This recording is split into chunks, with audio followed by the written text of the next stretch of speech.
Ready. Alright, well, we back. This is your boy Dan Allen on Talk Time Podcast, where our topics are entertainment, sports, community, and hot topics. Today, we're going to talk about a pioneer that is near and dear to us. Yeah. Because we are Chicago residents, and my co-host Nate and my co-host Brian Williams, we're going to dive in and talk about the great Quincy Jones, a Chicago native, right? Let me read a little bit about Q. Quincy Jones Jr., born March 14, 1933, passed away November 3rd, 2024, was an American recording producer, composer, arranger, conductor, trumpeter, and band leader. Man, this guy was just a beast. Over the course of his 7-decade career, he received many accolades, including 28 Grammy Awards, a Primetime Emmy Award, and a Tony Award, as well as nominated for 7 Academy Awards and 4 Global Gold Awards. Oh my God, man. Quincy Jones, he had 7 kids, right? I ain't gonna read off his kids, but he had 7 kids. And his musical career, his genre was big band, soul, jazz, rhythm, and blues. His instrument of choice was the trumpet. Now, when I think about Q, though, I think about his conducting skills. Because there's a video that we're going to share on this podcast, and you're going to see him directly conducting a whole orchestra.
After you've gone and left me crying, after you're gone, there's no denying.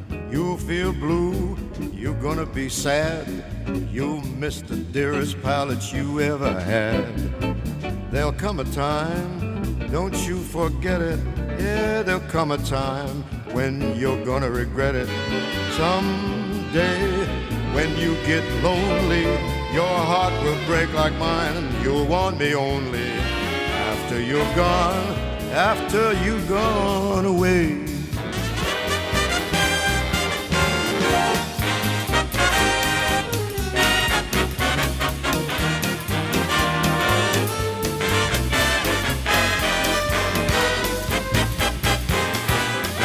You'll miss the slickest partner you ever had.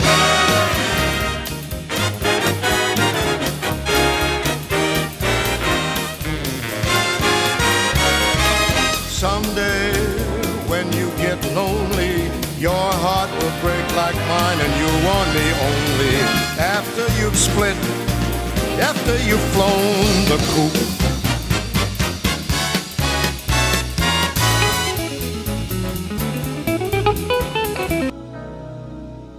There comes a time when we heed a certain call, when the world must come together as one.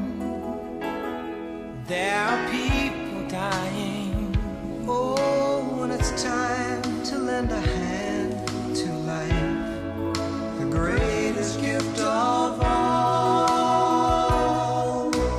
We can't go on pretending day by day that someone somewhere will soon make a change. We all a part of God's great big family. And the truth, you know, love is all we need.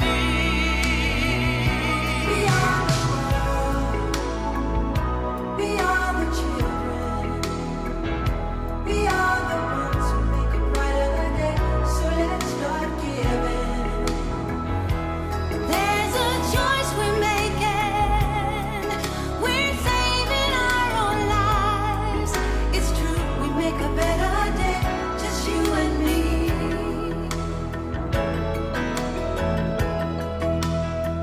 Well, send them your heart so they know that someone cares, and their lives will Be stronger and free, as God has shown us by turning stone to bread. And so we all must lend a helping hand. We are the world, we are the children, We are the one to make a brighter day, so let's start giving. oh, there's a choice we're making. We're saving our lives. It's true, we make a better day, just you and me. When you're down and out, and there seems no hope at all. Oh my God, that's my dream. Can I do that one day, God? Please prep me.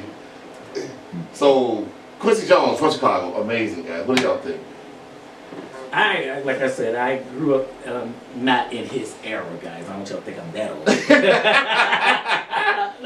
not in his era, but I came to know Quincy Jones. He like our dad, y'all. No, y'all, they like my little brothers. No, I'm talking about Quincy. He's like our dad. Oh, okay. But no, I grew up in the era when he started, producing and with Michael Jackson. So that's where I came to know who Yeah. Quincy Jones was. And I just fell in love with him. I thought he was brilliant. He's one of the, like Dan said, one of the best composers of our time. And like people were saying, like Dan said earlier, they haven't given him his prop that he really, truly deserved. So he's like one of these icons I aspire and look up to. Q was the man, and they call him the dude, and they call him the dude for a reason. When you think about Quincy Jones, and like you said, he doesn't get enough props. You know, we talk about the Stevie Wonders, we talk about the R. Kellys, we talk about all of the big names, producers and writers and stuff. Quincy Jones, if you put him up in a versus against anybody, It was over with. Wow. we talk about the Smokey Robinsons. We talk about all these different people. Put Quincy Jones up with any one of them, and I guarantee you, Quincy will 9 out of 10 come out on top because he touched every genre. Here's what we know Quincy Jones. If you're in the community, here's when you first got your real touch of Q. Sanford and Son. Oh, really? He did the theme music. I didn't know that. I didn't know that. He did the theme music for Sanford and Son. And that was funky. It was, yeah. You still listen to that today and you was like, hey, yeah. You know what I'm saying? And for him to have come from big band, the big band era with Duke Ellington, he conducted with Count Basie. Frank was his guy. As a matter of fact, here's a true story that in Vegas, when the big bands, especially black bands, were playing in Vegas, you know, they weren't allowed to eat there, they weren't allowed to stay there, they weren't allowed to do anything there. Q was there, and Frank Sinatra, you know, that's the godfather of jazz. That's just the man. He was like, hey, if they can't stay here, I'm not performing. Wow. That was bold. That was bold, especially for that time. This is in the 60s. It was real Right? bold. It's early 60s. And he's like, well, if they can't stay here, I'm not performing. Do you know that broke down the barrier for black people to be able to stay in those hotels where they're performing and eat and do things. So I got to give big props to Frank Sinatra because he opened that door, you know, for even Q to be put on a bigger stage. You think about Back on the Block, where he introduced Tevin Campbell. And you had James Ingram on there, and you had the Barry Whites, and you had El DeBarge, and you had all of these big stars who came out to help him do this project, which was huge. Yes. You know what I'm saying? And then you think about Off the Wall, right? You think about what he did with Off the Wall for Mike. You know what I'm saying? You think about The Wiz, Yes. what he did in that production. You think about all these different things that Q was, man. And not only was he just in that genre, he touched he's got music for rock and roll stars. Yeah. He's got music for country. He's got music for jazz. He even got music for gospel. Mm-hmm. This dude was just, to me, the greatest living producer, entertainer, writer.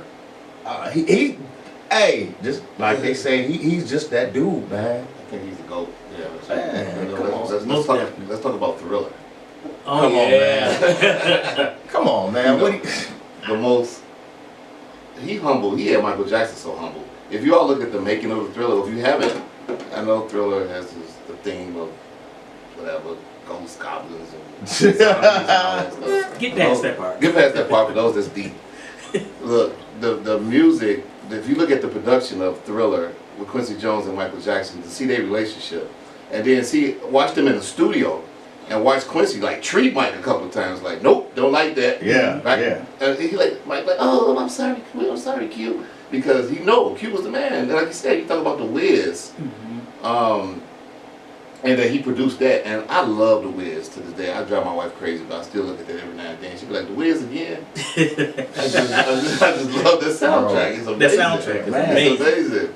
And then Brian talked about Off the Wall, right? And then there was this running competition with Off the Wall versus Thriller. You got the Michael Jackson fans, some feel like, and Q produced both of them, right? Yeah. Right. So you look at it like, some people say, well, Off the Wall was the joint. Some people say Thriller was the joint. So I would say for me, that's when I got introduced to Quincy Jones, was Off the Wall. yeah. Off the Wall was the album for me. I'm sorry. Hey, y'all gonna quit playing in my face. It's Off the Wall all day. It's Period. Off the Wall. Period. Even though Thriller sold more. It may have sold more, But but if you gotta go back, listen to the Off the Wall. Guys, go listen to that. listen to the whole thing. The only thing I would have changed on Off the Wall, I wish they would have put Lady in My Life in there instead of She's Out of My Life. Yeah. If they would have put Lady in My Life on that Yeah. one, boy, Seal the deal. ooh, man, That They was didn't like this, but that's a beautiful song. man. Beautiful song. Well, and he did one of your favorite songs, Liberian Girl. Yeah, like I love that song. On the Bad album. Yes, I love that. Yeah. Come on, this dude, come on. Just Once, y'all know these songs, 100 Ways. There's a song that he did, Everything Must Change. Mhm. That is a global song. Quincy did that. You know what I'm saying? It's come on, man. I'm just looking at this stuff, man. This And you talk about We Are the World. Like you talked about that's to bring together all that talent and in guess one room. And guess who was the lead producer and director, conductor? It was Quincy Jones. who made personal phone calls to these people. And they came. Watch the Quincy. He has I think it's on Netflix. It's a documentary about Quincy and going through his life, and they're showing him making the phone calls. Okay, I want Mike. I call George Michael and Cyndi Lauper and all these people. Man, Madonna, all that. come on, man. Who can do that? Yeah. You know what I'm saying? And it's a success It's a success, and they did it in one night. in one night They brought them all together, and they did it in one night. after an award show. Yeah, after the award show. Man. And then the fact that he received, from President Barack Obama, presented Quincy Jones with the National Medal of Arts, March 2011. See? Yeah. That's amazing. But again, Quite amazing. to me, it's unfortunate that he's talked about now in death more than he was appreciated to me in life. Mm-hmm. You know what I'm saying? For him to have touched so many different genres. Do you know how hard it is to have hits in different genres? Yeah. You know what I'm saying? And rock, Yeah. And rock, yeah, that's crazy. and Especially being African American. and African American. Because they want to pigeonhole you in only in one genre. In Yeah. one genre. And this dude was like, okay. Yeah. And I'm about to hit you with this big band, with these orchestras. Yeah. You're gonna get these strings. What was the bass player name that he used to, the brothers, what they call Brother Johnson. Brother Johnson. Yeah. Oh my God. Yeah. For those Stomp. yes, for those that love bass, Woo. you Louis, Louis Johnson, baby, on that bass. Strawberry Letter 23. yes. Man. What didn't this man do? I'm about to go home and listen to a whole bunch I'm of about to listen to Q2. And we just wanted to acknowledge him. Yes, So we got some yes. amazing clips that's going to be shown with this podcast. Because he's from Chicago too. South Side. Let's get Let's to that. acknowledge our own, guys. Let's acknowledge our own. We got a lot to be proud of in Chicago. We do, We man. produced some good people here. You know, that's how you switch the narrative. Start appreciating those who are doing great things in Yes. Chicago instead of focusing on all the bad stuff. You know what I'm saying? Bad predicates bad. Yeah, exactly. You know what I'm saying? If that's all you see, that's what you gravitate to. It's going to replicate. Yeah, it's gonna replicate itself. So it's like if we just start appreciating our own, those who are, and not even those with big names, but those that are doing great things even within the community, which is Right. I don't want to really get into that, but it's like if you appreciate your own stuff that you're doing, Dan, with these different organizations, you know, even after retirement, you know, to help the community, you know, Q set if it wasn't for a Q, there wouldn't be an R. Kelly. Exactly. Let's say that. Yeah. You know what I'm saying? And all these other ones that have come from Chicago, Q set that bar, you know, and he reached out and he Piggybacking on that, like I did an event called Change Belongs to You Worship Experience. woo-hoo-hoo, boy. It was awesome. Man, that event was That was ridiculous right there. it was a worship experience. It was an intimate Man. worship experience on the west side of Chicago at a restaurant called 6978 in October. And it was everything that we wanted and more. And we think about Quincy Jones, how he impacted my life, you know, as a minstrel in my own right. To think about the things that he done observed, his skill set, and tied into things that I would love to do and things that I've done, and to share it with younger people Yes. is the name of the game, Yeah. so that they can be the next Quincy Jones. Yeah. Me, I just love singing, and I just love music, and I just love doing what I do, you know. But at the end of the day, imparting into our young generation is what we have to do in the arts, and we ain't gonna let the arts die. We're not. We're gonna let the arts die. We're not. You know what I'm saying? And I think you hit it on the head, that imparting into our youth. You know, yes, Quincy did that. You know, Dan, you're doing that. That's something that we strongly believe in, trying to pour in what we know and what we've been taught into our younger generation so that we can raise up the next Qs. Yeah. Raise up the next big thing. You know, whatever they decide to do, whether it's in politics or if it's in education or if it's in being an entrepreneur, you know, just that blueprint of pouring back into our youth. Q did that with everyone, man. I don't think that there's anyone that has a bad thing to say about him because he was so willing, as great as he was, Yeah. to say, hey, I'm accessible. Hey, we can talk, man. That's how I talk. Yeah. Yeah, we can talk, man. Yeah, real groovy. You know, hey, you know, that dude, man. That's all that dude. Yeah. And I just want to, you know, end this podcast with Yeah. saying that, you know, Quincy imparted, like Brian said, into a lot of people. And we just want to keep this arts thing going in Chicago. And I'm going to say this for Chicago artists. Let's love on each other and quit. Let's not hate on each other. Yeah. Let's love on each other. Let's support each other. If Brian is doing a concert, let's support it. If Nate is doing a play, let's support it. If I'm doing an event, support it, because I'm going to support you. Yeah. And that love and that synergy that Quincy Jones brought, and the talent that he brought to Chicago, let's learn from each other so our young people can get this thing and take it to a whole nother level, right? So that's what, at the end of the day, that's what Quincy Jones' legend is going to be based upon. And with that, Another amazing Talk Time podcast, and we are out. See you soon. Man.